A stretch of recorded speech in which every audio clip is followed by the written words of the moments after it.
My family couldn't even swim. Yeah. You know what I'm saying? I mean, we had no athletes in my damn family, and I was a kid who kind of got the bad genes. You know, I had all these little sickly issues, all these allergic to shit. I was a little sickly kid. And it's funny how when people hear my story now, they want to put a title on me, like I'm superhuman. Yeah, like you had some special skill or capability. And I love it because basically it makes you feel better by putting a title on me. Right. You can do it too. Absolutely. Right. And so basically, it's a choice. Yeah, it's a choice. Yeah. It's a horrible choice. Right. It's a hard choice. It's a lot of suffering involved. Yeah. So for me to get the start line, through that start line journey, I realized, shit, I'm capable. So what happens through this whole process is the change of the mind. It's a change of the guard. Someone once owned my brain. I never owned it. Yeah. I had no control of my you outsourced it. Yes, right. Everybody had it. It was my dad's fault. It was the kids that called me nigger fault. My mom wasn't home fault. My soon-to-be stepdad's fault. The little kid that got ran over by the bus fault. My life was, everybody had a piece of my fucking brain. Yeah. And through this journey of suffering, and the suffering, I put it in because I started finding myself. Yeah. And I started, oh no, I'm taking this fucking back from me. This part of my brain is mine now. And I started puzzling back this piece of my brain.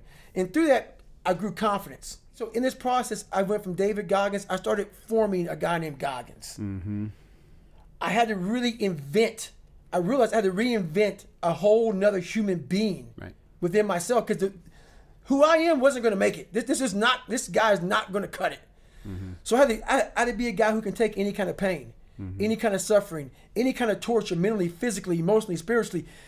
I had to have the people who, I had to visualize everybody that called me nigger. You had to be in a room of people like this. I had to make up these things in my mind, the things I had to overcome. And I started callousing my mind through a process, and it basically started with working out. It started with working out. It started with doing, like, if it started raining outside, for instance, my mind would say, fuck that, man, I don't want to go run. If it was 3 o'clock in the morning, it started raining outside, my mind said, you got to go run. Get up and go run. You have to, because I was fighting this other person. So you essentially tried to do everything you didn't want to do. That's all it was. Period. Dot. Everything I didn't want to do is what got me to where I'm at today. Interesting. Every single thing. So where we find comfort, that's where I started getting scared. Yeah. When I started saying, oh, it's raining, I'm not going out there. No, you cannot say that. You cannot do that. You have got to do this. So whatever my brain thought, I did the opposite. Wherever the comfort was, I went the opposite direction.